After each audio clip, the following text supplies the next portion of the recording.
October 17, 1941, Eastern Front, near Smolensk, Russia. Major Otto Dietrich stood on the rear platform of Schwerer Panzerzug 1, Heavy Armored Train 1, his boots crunching on frost-covered steel. He raised a pair of binoculars, scanning the snow-dusted landscape for Soviet partisans. The train behind him stretched 150 meters, its cars clad in 80 millimeters thick steel plate, thicker than a Panzer IV tank's armor.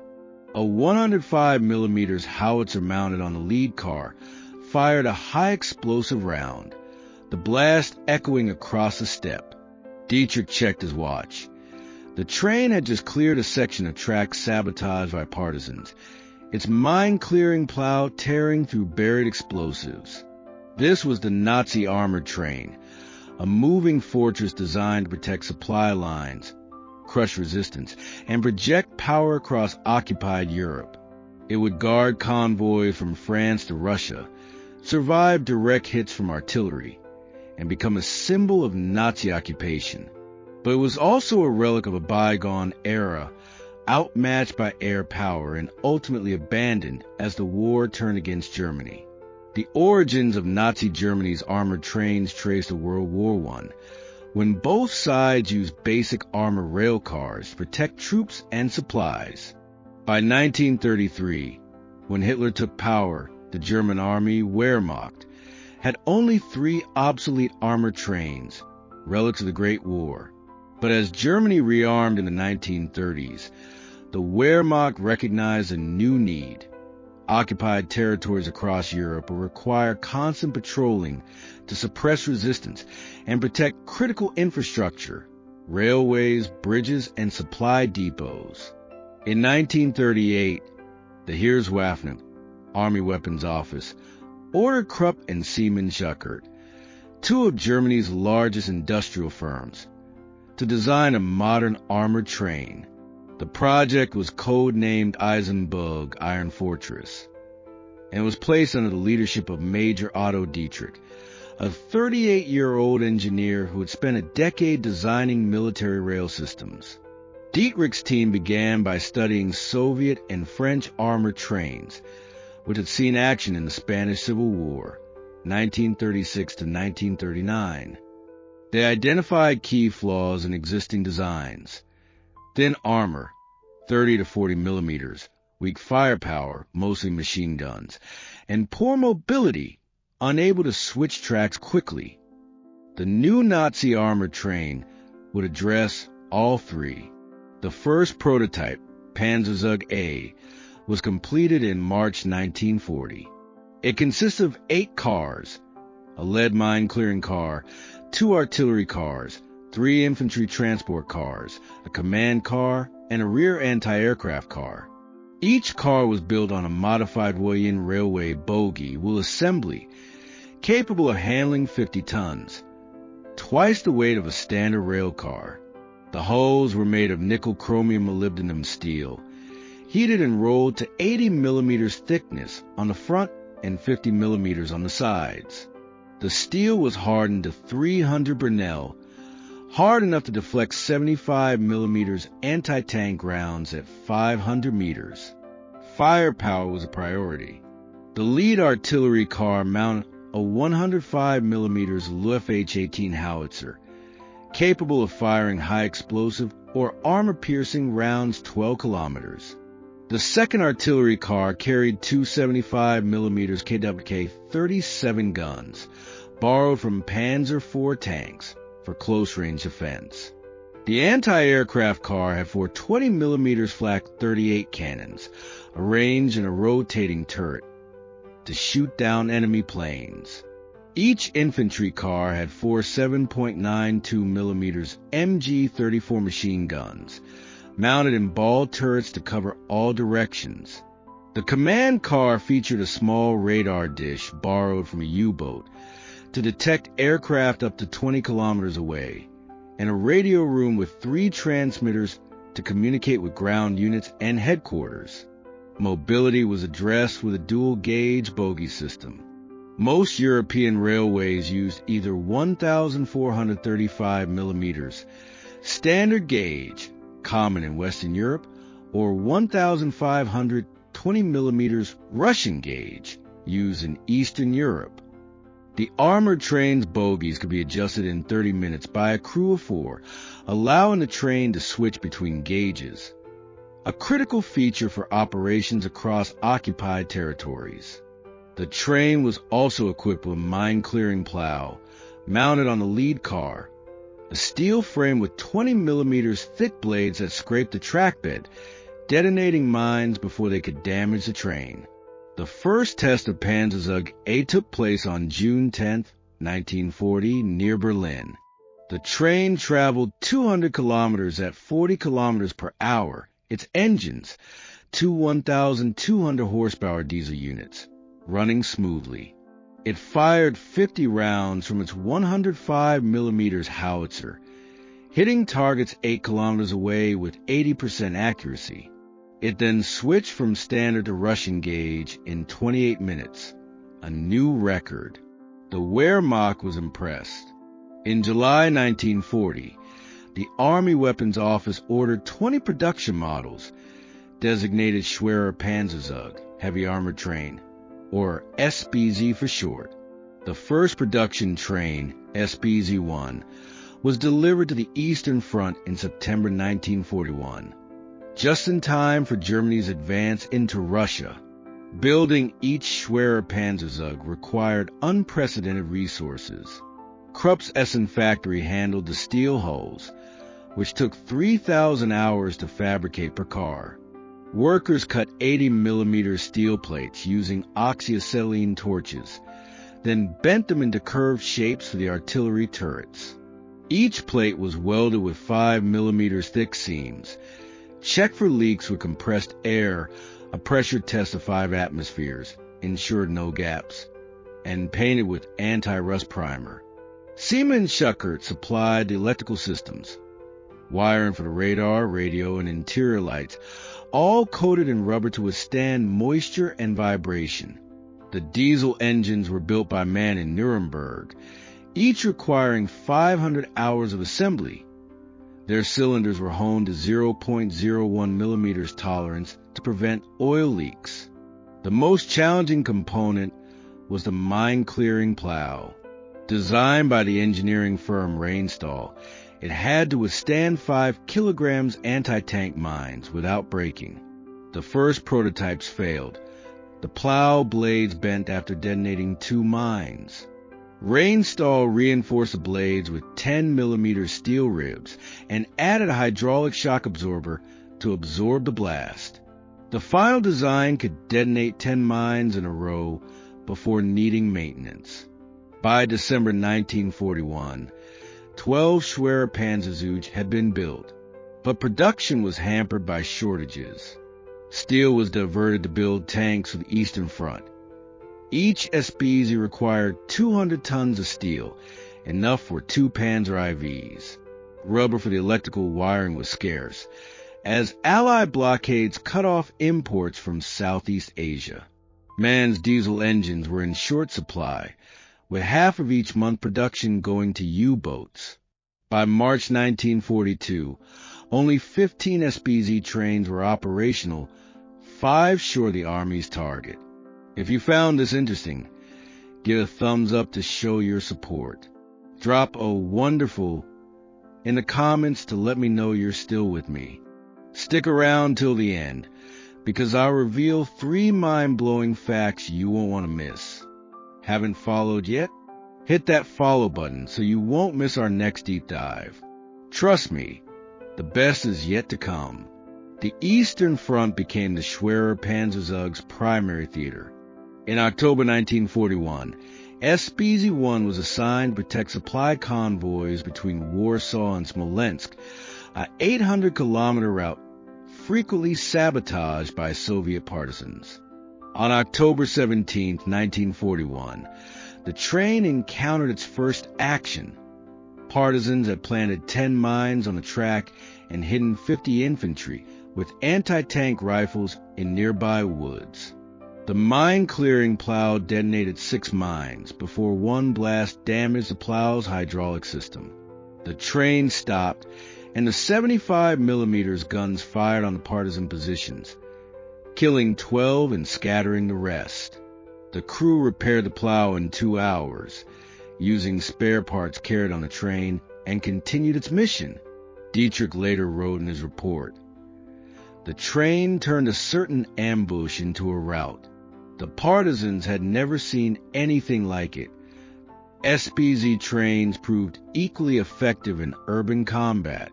In January 1942, SPZ-3 was sent to suppress an uprising in Kharkov, Ukraine. The train's 105mm howitzer fired incendiary rounds into buildings held by partisans, while the machine guns cleared streets of snipers. The uprising was quelled in 48 hours, with minimal German casualties. The train's armor withstood 12 hits from 76mm Soviet anti-tank guns, leaving only dents. But the Schwerer Panzerzug had flaws. Its size made it slow. 40 kilometers per hour was its top speed, half the speed of a freight train. This made it vulnerable to air attack. On February 28, 1942, SPZ-5 was hit by 4 Soviet IL, 2 Sturmovik dive bombers near Kursk. The bombers dropped 50 kilograms bombs, damaging the anti-aircraft car and killing 3 crew members. The train's flak cannon shot down 1 IL-2, but the damage forced it to return to base for repairs. Dietrich's team added more armor to the anti-aircraft cars, 100mm on the front, and installed smoke launchers to create a screen against bombers. By April 1942, the SPZ trains would withstand dive bombing attacks from 500 meters. Another flaw was crew comfort. The train's interior was cramped. 30 crew members, 10 artillerymen, 12 infantry, 4 engineers, 2 radio operators, 2 cooks, shared 8 cars, with only 2 square meters of space per person. The diesel engines produced fumes that seeped into the crew compartments, causing headaches and nausea. The team added better ventilation, fans that drew fresh air from outside and filtered out fumes, and installed small stoves for heating in winter. But conditions remained harsh. Crew members often slept on steel floors, wrapped in blankets to stay warm.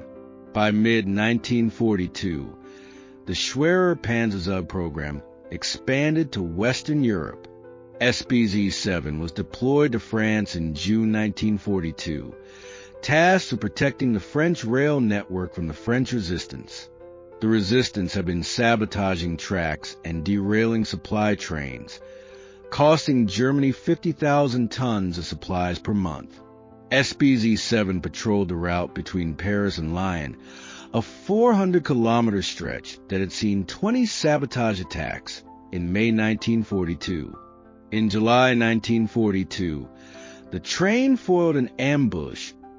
Resistance fighters had planted explosives under a bridge, but the train's radar detected their radio signals, and its 75mm guns fired on their positions before they could detonate the charges.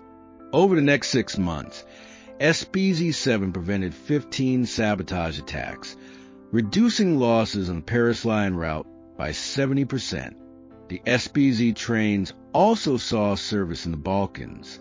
SPZ-12 was sent to Yugoslavia in August 1942 to suppress Tito's partisans, who had been attacking German convoys in the mountains. The train's mine-clearing plow was critical on mountain tracks, where partisans often buried mines in narrow passes. On September 5, 1942, SPZ-12 cleared 18 mines in a single day, allowing a supply convoy to reach a surrounded German garrison. The train's 105mm howitzer also proved useful in mountain warfare, firing at partisan positions 10 kilometers away, beyond the range of their rifles. But as 1942 turned to 1943, the war began to turn against Germany. The Wehrmacht suffered a major defeat at Stalingrad in February 1943, losing 250,000 soldiers. Resources were diverted to rebuild the Eastern Front, and armored train production slowed. Krupp's Essen factory was hit by British bombers in March 1943, destroying 30% of the armored train production line. The Army Weapons Office canceled orders for 10 SBZ trains, reducing the total planned production from 40 to 30. The Schwerer Panzerzug's effectiveness also declined as the Allies gained air superiority. By 1943, American P-51 Mustangs and British Spitfires could fly deep into occupied Europe, and their 50mm machine guns could penetrate the SBZ side armor 50mm at 1,000 meters. On June 15, 1943, SBZ-9 was attacked by 6 P-51s near Kiev. The bombers strafed the train, killing 12 crew members and damaging its engines. The train was abandoned and later destroyed by the crew to prevent capture. It was the first SBZ train lost to air attack, and it marked a turning point. The moving fortress was no longer safe in the sky. Dietrich's team tried to adapt. They added more flak cannons, 6 20mm flak 38s per train, and installed armor plates on the roof, 30mm thick, to protect against strafing. They also painted the trains with camouflage, green and brown in summer, white in winter, to make them harder to spot from the air. But these measures were only partially effective. By December 1943, 3 more SBZ trains had been lost to air attacks, and the Wehrmacht began limiting their operations to night when bombers were less active. The final major deployment of Schwerer Panzerzug came in 1944, during the Allied invasion of Normandy, D-Day, June 6, 1944. SBZ-15 and SBZ-16 were sent to France to protect German supply lines from Allied air raids and resistance attacks. But the trains were too slow to respond to the fast-moving front.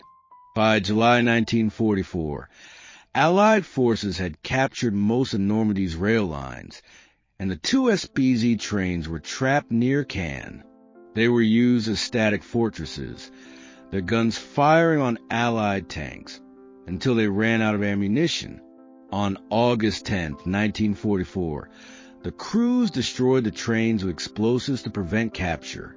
By 1945, only 8 Schwerer Panzerzugs remained operational, all on the Eastern Front. They were used to cover the Wehrmacht's retreat from Russia, their mine-clearing plows clearing paths for retreating troops. On April 12, 1945, SBZ-1, the first production train, was attacked by Soviet T-34 tanks near Berlin. The train's 105mm howitzer destroyed 2 T-34s, but Soviet artillery hit its engines, disabling it. The crew abandoned the train and fled west, where they surrendered to American troops. After the war, Allied forces found 12 damaged Schwerer Panzerzugs in Germany and Poland. Most were scrapped for steel, their metal used to rebuild war-torn Europe. A single car from SBZ-3 was preserved by the Soviet Union and is now on display at the Kubinka Tank Museum near Moscow. Another car from SBZ-7 is in the Musée de Blindes in Saumur, France, its 75mm gun still intact. These relics are the only remaining evidence of Nazi Germany's moving fortresses. Major Otto Dietrich survived the war. He surrendered to American troops in May 1945 and was interned for 2 years. After his release, he worked as a railway engineer in West Germany, never speaking publicly about his role in designing the Schwerer Panzerzug. In a 1965 letter to a military historian, he wrote, "The armored train was a good idea for its time, but it was a weapon of occupation, not a weapon of victory. It could guard supply lines, but it could not win a war." The Schwerer Panzerzug's technical legacy is limited but notable. Its dual-gauge bogie system influenced post-war railway design, allowing trains to switch between gauges in Europe's fragmented rail network. Its mine-clearing plow was adapted for civilian use, helping clear landmines in France and Belgium after the war. Its armor design, curved steel plates to deflect projectiles, influenced the Soviet Union's T-54 tank, which entered service in 1947. But the Schwerer Panzerzug's greatest legacy is as a symbol of Nazi occupation. For millions of Europeans, the sight of an armored train, with its steel hulls, cannons, and Nazi insignia, was a reminder of oppression. It was a tool of control, used to crush resistance and enforce Nazi rule. Yet it was also a relic of an outdated strategy. In an era of air power and fast-moving armored warfare, a slow, rail-bound fortress was increasingly irrelevant. Today, when visitors to the Kubinka Tank Museum stand before the SBZ-3 railcar, they see more than a piece of military equipment. They see a machine that embodied Nazi Germany's desire for control and its ultimate failure. The railcar's dented armor, rusted cannons, and bullet holes tell a story of war, resistance, and defeat. It is a reminder that even the most imposing weapons cannot overcome the will of a people fighting for freedom. The Schwerer Panzerzug was a moving fortress that once dominated Europe's railways. It protected Nazi supply lines, crushed resistance, and struck fear into the hearts of occupied peoples. But it could not stop the tide of war. As Allied air power grew and resistance movements spread, the armored train became a target, then a liability, then a memory. In the end, it was just another weapon, powerful, but not powerful enough to save the Third Reich. As the sun sets over the Kubinka Museum, the SBZ-3 railcar casts a long shadow. It is a shadow of a bygone era, of a war that changed the world, and of a weapon that was both a marvel of engineering and a tool of tyranny. The Nazi armored train is gone, but its story remains, a cautionary tale about the limits of power and the cost of occupation.